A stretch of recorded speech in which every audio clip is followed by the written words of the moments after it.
আজ মহাদশমী, তো আমরা এসেছি বড় মা নৈহাটির বড় মায়ের কাছে পুজো দিতে। তো এখানে এত বৃষ্টি হচ্ছে কি বলবো, সবাই ভিজতে ভিজে যাচ্ছি। শুধু আমার কাছে আছে ছাতা আর লাইন। দেখো এত বৃষ্টি হচ্ছে তবু মায়ের কাছে মানে লোক কমছে না, সবাই ভিজতে ভিজতে ঠাকুরের কাছে যাচ্ছে গো।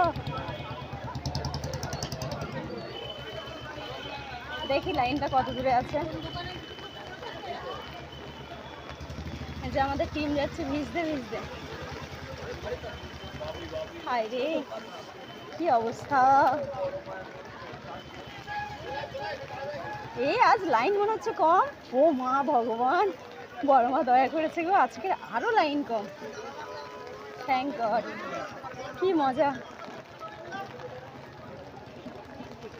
কাছাকাছি লাইন আছে মায়ের। চল আগে পুজো দিয়ে নি।